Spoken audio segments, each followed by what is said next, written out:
Ce dimanche 29 janvier 2023, François Allu, le célèbre danseur de 29 ans, est l'un des 3 invités de Frédéric Lopez dans le nouveau numéro de Un dimanche à la campagne diffusé sur France 2. Quand les célébrités se mettent au vert. Ce dimanche 29 janvier, Frédéric Lopez propose un numéro inédit de Un dimanche à la campagne sur France 2. Dans cet épisode, l'animateur reçoit 3 nouvelles personnalités, la chanteuse Chimène Badi, qui a récemment annoncé sa séparation avec son compagnon, le comédien Michel Boujena et l'ex-danseur étoile de l'Opéra de Paris, François Allu. Pour Télé Loisirs, le jury de Danse avec les stars évoque le tournage de l'émission mais aussi son rapport à la presse People et son premier seul en scène baptisé Complètement jeté sur la scène de l'Olympia. Entretien. Un dimanche à la campagne a été un moment hyper ressourçant grâce à Frédéric Lopez au Télé Loisirs. Pourquoi avoir accepté de participer à l'émission? François Allu, CIST toujours intéressant de tenter de nouvelles expériences et faire des rencontres. À la base, je ne connaissais pas le programme. J'ai appris que Michel Boujena et Chimène Badi seraient également présents. Je les connaissais évidemment de réputation. C'était donc l'occasion de les rencontrer en vrai. Cette émission est une sorte de parenthèse dans votre emploi du temps très chargé. Comment avez-vous vécu le tournage? L'enregistrement a eu lieu début décembre.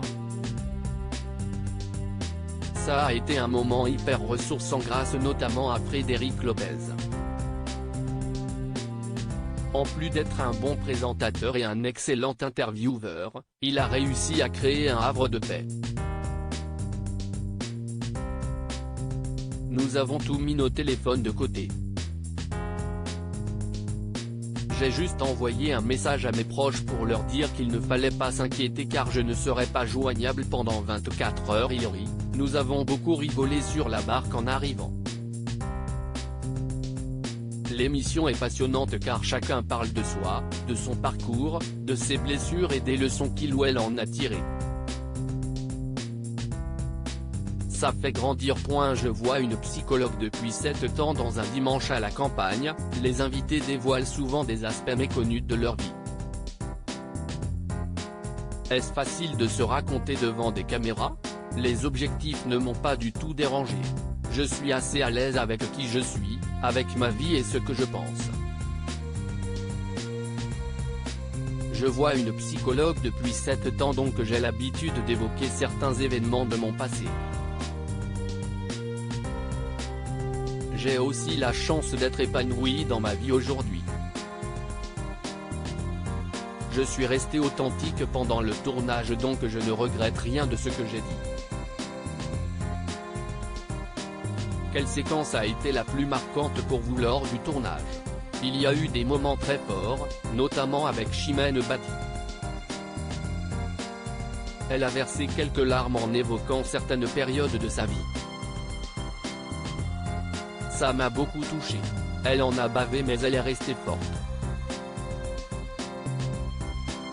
CIST une femme combative et CIST un très bel exemple pour toutes les personnes en difficulté.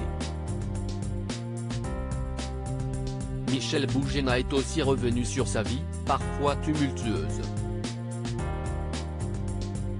Les obstacles auxquels il a été confronté ont fait écho à ce que j'ai vécu.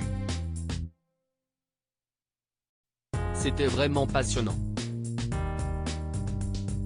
Chimène Badi en a bavé mais elle est restée forte. Faire cette émission avec Michel Boujena et Chimène Badi a dû vous rapprocher d'eux.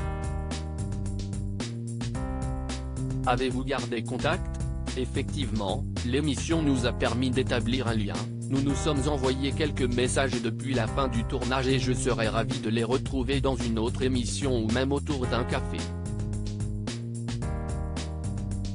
Vous êtes de plus en plus populaire auprès du grand public. Êtes-vous à l'aise avec le fait que votre vie privée soit exposée? Je suis très attaché à cette célèbre expression qui dit vivons heureux, vivons cachés. Si est-il important que chacun ait sa vie privée. Je n'expose donc que ce qui aurait pu m'aider plus jeune, ce qui m'aurait été nécessaire de savoir pour grandir. En revanche, si on me pose des questions trop intimes, il n'y a aucun problème mais je dis immédiatement que je n'y répondrai pas.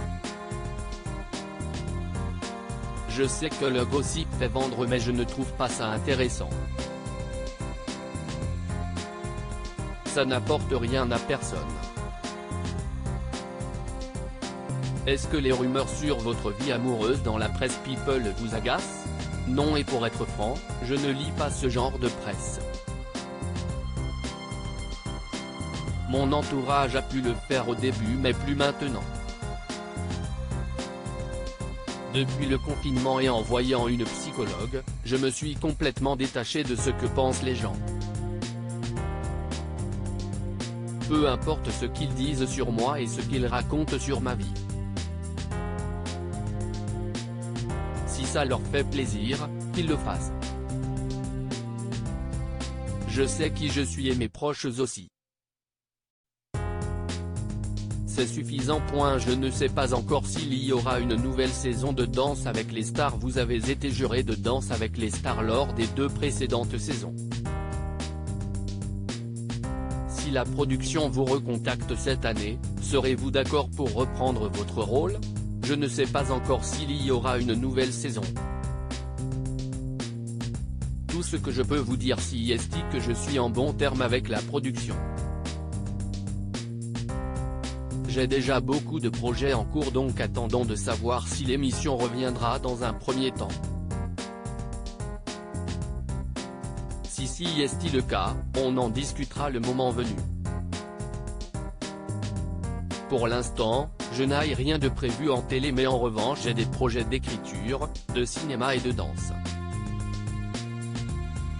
Je m'en réjouis. Le 5 février prochain, vous vous produirez à l'Olympia avec votre premier seul en scène baptisé Complètement Jeté. Pas trop stressé à l'idée de performeur dans cette salle mythique? Je suis plutôt serein car je suis entouré par une équipe extraordinaire. Je me sens comme un boxeur avant d'entrer sur le ring. Je sais où je vais et je reste concentré sur ce que j'ai à faire. Je vais forcément avoir un peu d'appréhension quelques instants avant d'entrer sur scène mais tout disparaîtra une fois sous les projecteurs. Je suis vraiment touché par ce qui m'arrive. On a rempli l'Olympia en moins de 2 mois, si est fou. On va aussi jouer à Caen le 2 avril et à Montpellier le 2 juin, 2 dates que j'attends avec impatience. J'ai débuté dans des salles de 100 places et aujourd'hui elles en font plus de 2000, je trouve ça chouette. C'est une belle évolution. À lire aussi François a lu turbulent dans les cours de danse de sa mère, cette bêtise dont il n'est pas très fier.